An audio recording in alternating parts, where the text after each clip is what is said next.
and why I started out. There's a lot of stuff you'll pick up in high-end restaurants that you won't pick up in other places where, cooking experience, when I worked at Lobster Bar, I wasn't going to learn that much working there at that point in my career, but you were just going to cook and cook everything really well. So when I was working for Lobster Bar, I was kind of honing my career until I was ready to open up my own place. And experience is essential. There's no room to learn on the job when you open up your own restaurant. Market forever is slim, and everything tends to be very, very expensive. Rents, there's so many hidden costs when you go into business as far as restaurants go.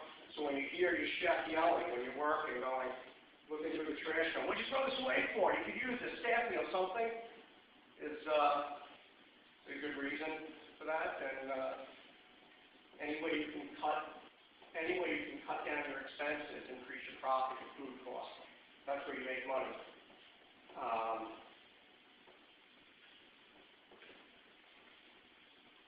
Chef, what made you want to open in New York? You know what?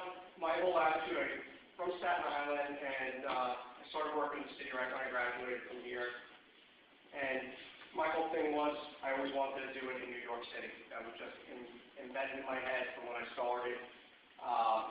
You see a lot of chefs come here from other small towns that they're superstars in their small town, and they come to New York in their restaurants.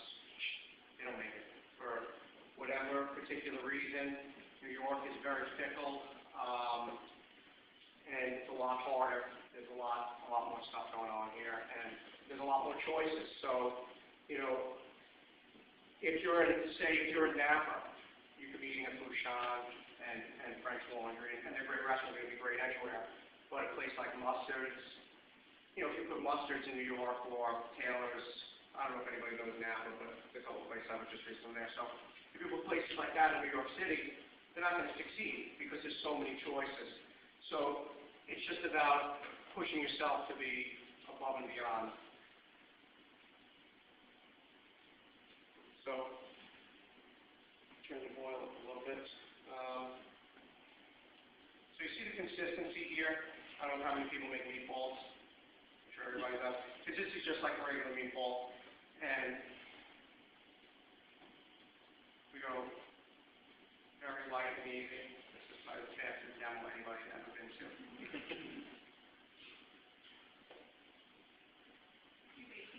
I do not bake them. I'm going to fry them in olive oil. You know what? I don't really recommend baking them. They fall apart. You really want the crispness on the outside, on both sides. And remember, it's already cooked, so you're not really trying to cook any fat out of it. So I definitely would not recommend baking it. Is it similar to the same preparation you use for the burger in your restaurant? Not even remotely close, other than the fact that we grind the meat. The burger gets nothing in, so just a little clarified butter, salt, and pepper. And we grill the burger and serve like a burger, like we serve fries, pickles, lettuce, tomatoes, spicy tomato. The whole thing is that the lobster meat, raw lobster meat, if you take raw lobster out of the lobster, it just disintegrates, falls apart. There's nothing you can do with it unless you make ceviche, served raw. But once it's cooked, lobster actually ground up. Who's going to grind lobster? How many people? So just the texture is amazing.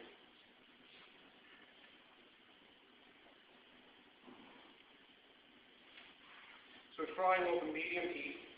Let's leave one in there. A little bit. So they're going to the sauce once they're fried for about 10 minutes.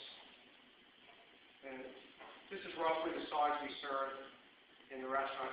This is a great use for lobster because it really stretches the lobster meat out and cuts the cost out of it.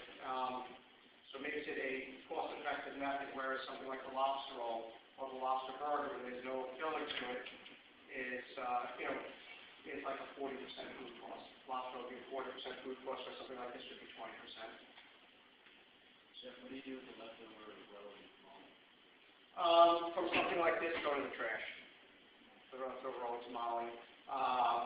If it's a day when we're making lobster stock, it goes right into the stock, which if zaps up, we the burr mixer for it, make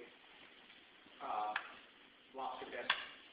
We'll also go into the ravioli sauce, which is cream-based ravioli sauce, made with lobster stock reduction. How would that work out if you used monkfish instead of lobster? Other than the taste and stuff, the texture would be the same. You know, the texture would be close to the same. I don't know that I'd be overly big fan of monkfish, a monkfish meatball, but I would imagine the texture would be okay. It's going to be like a scallop. I mean, you only like a scallop meatball, just be.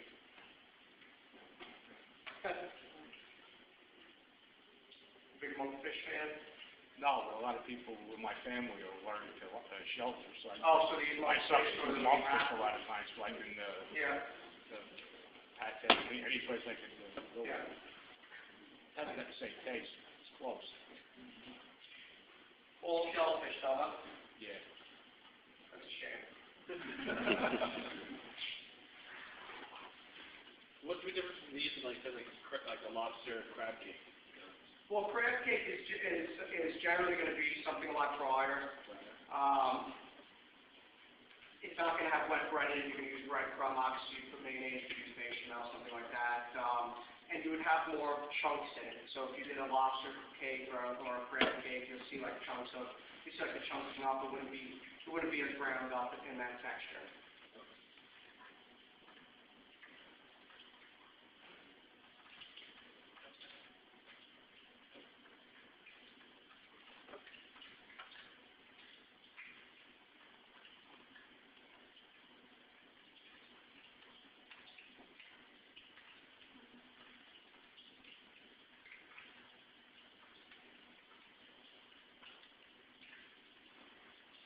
So brown them on both sides, which takes about 10 minutes.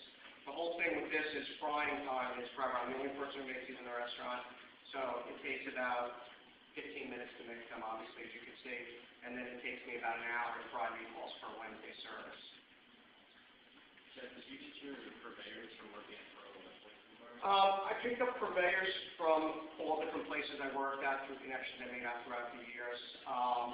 I do use a lot of different purveyors, and I did a Pearl. I only used one from Pearl store. No.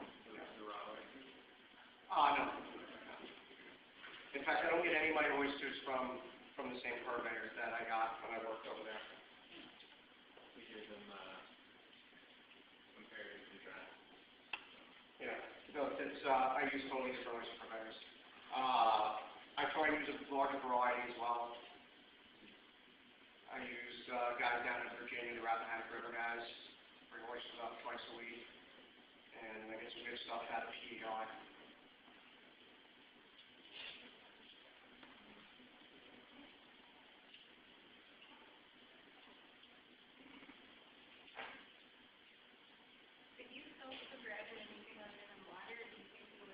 You can soak it in milk. I don't think it's going to change anything. I think the texture is going to be the same. Milk could add a little bit of richness for it. I don't believe it's necessary.